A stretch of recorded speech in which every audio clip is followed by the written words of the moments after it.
చిన్నప్పుడు చేయి పట్టుకుని నేను ఉన్నానని ధైర్యం ఇచ్చారు. ఇప్పుడు అదే కూతురు కష్టమని వస్తే అవమానంగా చూస్తున్నారు.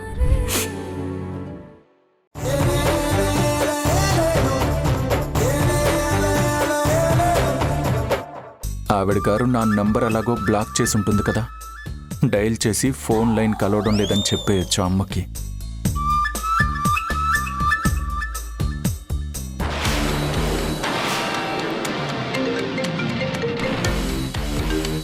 అరే, ఫోన్ రింగ్ అవుతుందేంటి? ఇప్పుడు ఏం చేయాలి? అబ్బా, ఇంటికి రాగానే ఈయన గారి నెంబర్ బ్లాక్ చేయడం మర్చిపోయినట్టున్నాను. అమ్మా, లైన్ కనెక్ట్ అవడం లేదు. కనెక్ట్ అవ్వకపోవడం ఏంటాలుడు? మళ్ళీ ఇంకోసారి చెయ్యి. ఈ మధ్య లైన్ సరిగా ఉండట్లేదు మావయ్య. అది సిగ్నల్ ప్రాబ్లం అనుకుంటా. సిగ్నల్ ప్రాబ్లం అయితే 2-3 సార్లు చేస్తే కలిసిపోతుంది. ఇంకోసారి ట్రై చెయ్యి.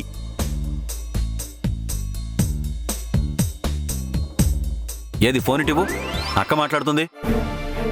ఇదిగో అక్క, నువ్వు మాట్లాడు.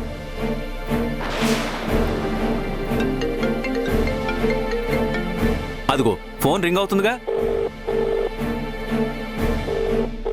మళ్ళీ చేస్తున్నారేంటి?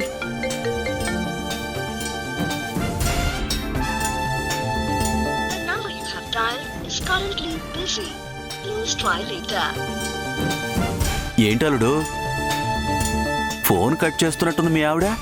చచ్చా, ఎందుకు కట్ చేస్తుంది? కట్ అయిపోయిందేమో. అమ్మ ఇప్పుడు మళ్ళీ ఫోన్ చేస్తుంది. ఆ రాక్షసి ఫోన్ ఆన్ చేయగానే నేననుకుని చెడమడ తిట్టేసిందంటే వ్యవహారం మొత్తం తేడా కొట్టేస్తుంది. అమ్మకి విషయం తెలిసిందంటే ఇంకా అంతే సంగతులు. ఏంటి నందు, ఇందాక ఫోన్ చేసినప్పుడు రింగ్ అయింది, ఇప్పుడు కాల్ కనెక్ట్ అవ్వడం లేదు? నేను చెప్పాను కదమ్మా, ఫోన్లు సరిగా కలవట్లేదు ఈ మధ్య. Line problem. ఓహ్ సరే, నా ఫోన్ నుంచి చేస్తాను.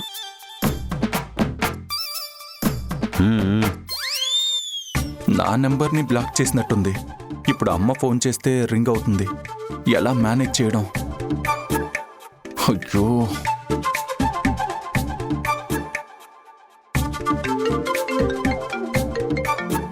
ఇదేంటిది? అత్తయ్య గారు కాల్ చేస్తున్నారు. హలో అత్తయ్య గారు. ఏంటి మధు, ఏం చేస్తున్నావు? ఏం లేదు అత్తయ్య. భోంచేసావా అమ్మా? చేశాను అత్తయ్య. ఏంటమ్మా, ఇందాక నందు ఫోన్ నుంచి చేస్తే కాల్ రింగ్ అయింది, తీయలేదు? అవునా, నాకు రింగ్ సౌండ్ ఏం వినపడలేదు అత్తయ్య. నా కాల్కి ముందు నందు ఫోన్ నుంచే చేశాను. ఏమో అత్తయ్య, ఛార్జింగ్లో పెట్టాను, నాకేం వినపడలేదు. ఈ మధ్య నెట్వర్క్ సరిగ్గా ఉండట్లేదు. అమ్మయ్య, తను కూడా అదే అబద్ధాన్ని మెయింటైన్ చేసింది. సరేనమ్మా, ఏంటక్కడ పరిస్థితి? ఏముంది అత్తయ్య, ఎలా ఉంటారో మీకే అర్థం అవుతుంది కదా. సర్లేమ్మా, అంతా సర్దుకుపోతుందిలే. ఒక్క నిమిషం, నందుకిస్తాను. ఇదిగో నందు, తీసుకో. అమ్మా, నేను తర్వాత కాల్ చేసి మాట్లాడతానులే అమ్మా. నందు, నీ ఫోన్లో సరిగ్గా కలవట్లేదు కదా, మాట్లాడు. పాపం, అక్కడ తను టెన్షన్ పడుతుందేమో. అది మాట్లాడాలడు.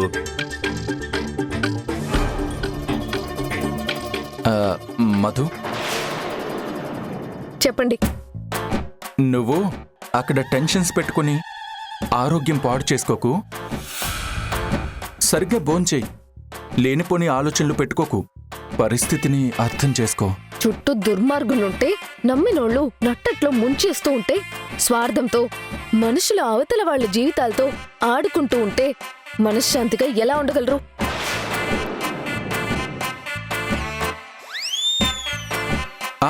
అంతే, కొంతమంది అలా ఉంటారు. కానీ ఒక్కోసారి మన సమస్యని బయట నుంచి చూసేటప్పుడు తప్పుగా అనిపించొచ్చు. అవతల వాళ్లతో కాస్త మాట్లాడితే వాళ్ళ వైపు ఉన్న న్యాయం తెలుస్తుంది. అన్యాయం చేసిన ప్రతి ఒక్కళ్ళు వాళ్ళు చేసిన అన్యాయాన్ని న్యాయమని సమర్థించుకోవడానికి ఏదో కళ్ళబొళ్ళు కబుర్లు చెప్పడానికి ప్రయత్నిస్తారు. అవి వింటూ కూర్చొని మళ్ళీ మోసపోవడానికి ఎవరూ ఇక్కడ సిద్ధంగా లేరు.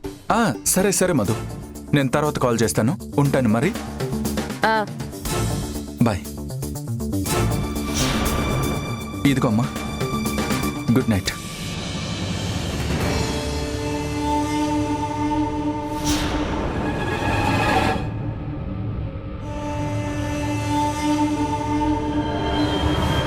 ఏమిటి అదేదో అంటుంది? అది వీణ్ణంటుందా లేకపోతే ప్రణయ్ గాడిని అంటుందా? నాకేం అర్థం కావడం లేదు. లేదు, అది పరోక్షంగా వీడినేదో అంటున్నట్టుంది కానీ ఏమంటుందో దేనికంటుందో ఏమీ అర్థం కావడం లేదు. Something is wrong.